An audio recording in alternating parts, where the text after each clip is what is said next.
Okay, let's go over the good stuff first. The Zero-Shiki Type 2 AR is a 550 support with a fun little skill that allows it to fly and hover in the air. For primary weapons, it has the option to choose between the regular clay bazooka and the shrapnel version of the same bazooka. Its secondary beam cannon is what gives it its distinct silhouette and also separates it from the regular Zero-Shiki. Speaking of which, it also has a similar beam rifle of the regular Zero-Shikis as a secondary weapon, with the only real difference being that it can't be focused. To finish off its arsenal, it also has modified head Vulcans and the knuckle sealant launcher. I should also mention that it has a really impressive melee downswing for a support, and it's probably the attack most players will end up relying on whenever using this specific mobile suit. Out of the other 550 cost supports, this is probably the one you least want to get caught up with in a close quarters fight with. The clay bazooka is no joke. Despite having a 7-second cooldown rate in between shots, the beam cannon only takes 3 seconds to cool down in between shots. Between each of those, it can use its downswing to knock you over, or at the very least use its beam rifle in between each attack. If it really doesn't like you, then it can stun you for a third consecutive time with the knuckle sealant launcher. Movement wise, it's nothing special, but it's nice having a flight type that doesn't hover when on the ground. When not in flight mode, it can walk normally like most other suits, making it easier to control and take aim without having to worry about drift or overshooting a melee attack. With everything that I've just listed, the Zero-Shiki 2 Type AR can potentially be the best melee-focused 550 support, since it has the most melee strength for its cost range, beating out even the GBO2 and the G-Line Full Custom. If close quarters is not your thing, then its arsenal could be used for stunning enemies and opening them up for attacks by your teammates. It also has a perfect solution to my main issue for when teammates bunch up too closely to one another in tight spaces and prevent you from taking your own shots for fear of hitting a friendly in the back. Just hover above your team from the back and take a quick shot or two before landing back down to safety. Now, before I continue on with this video, let me just say that this mobile suit can be a lot of fun. It can be a good mobile suit if you know how to use it. I myself really enjoy it. It is a little bit of a hit or miss suit, but then again, most supports are like that. It's not so much that it has a steep learning curve, more so that it requires quite a bit of confidence in using it. You have to be willing to get your hands dirty up close, while also knowing when to back off. This is a mobile suit of balance. Lean too much in one direction and things may not go so well.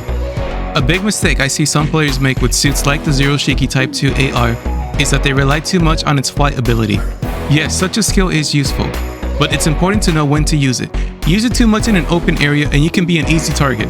Use it in a narrow space where the enemy can't easily evade your attacks and it might feel like easy target practice for you. Taking flight can also help greatly by letting you take up certain vantage points on maps like Ruin City and even on Arctic Base.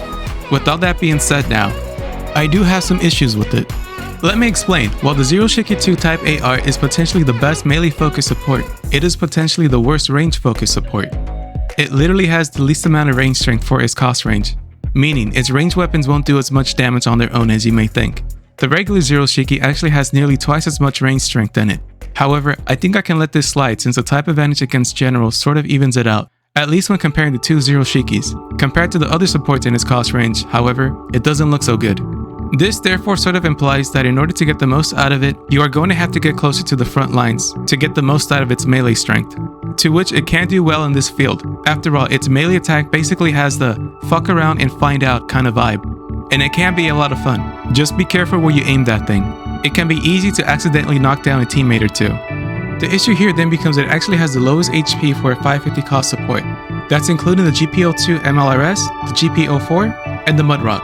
Although at first glance all these three supports appear to have less HP than the Zero-Shiki 2 Type AR, they all have large shields to give it some added protection.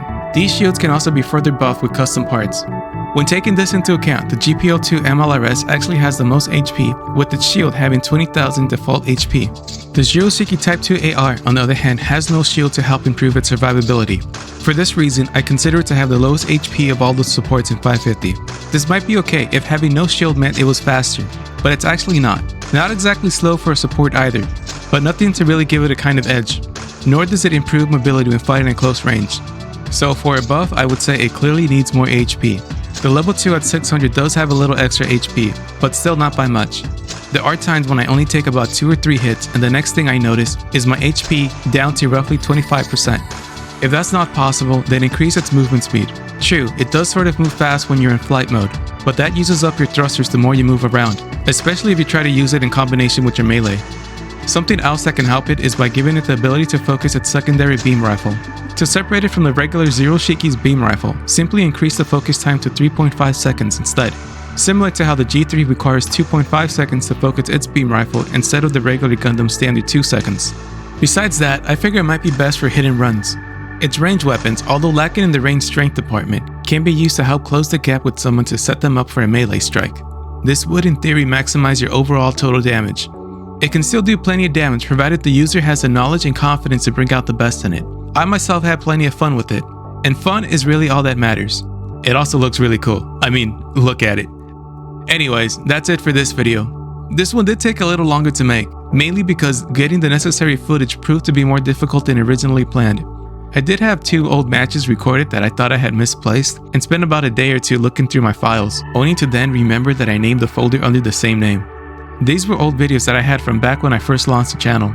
Well, I guess they're not that old now that I think of it. Also, every time I logged on, there were hardly any 550 matches available. Other times there were, but it was for space, and the Zero-Shiki Type 2 AR can't go into space matches. One time there was a ground ace match for 550.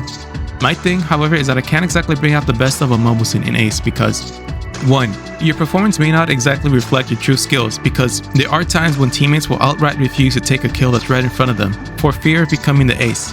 I don't completely criticize this strategy since I'm guilty of it as well.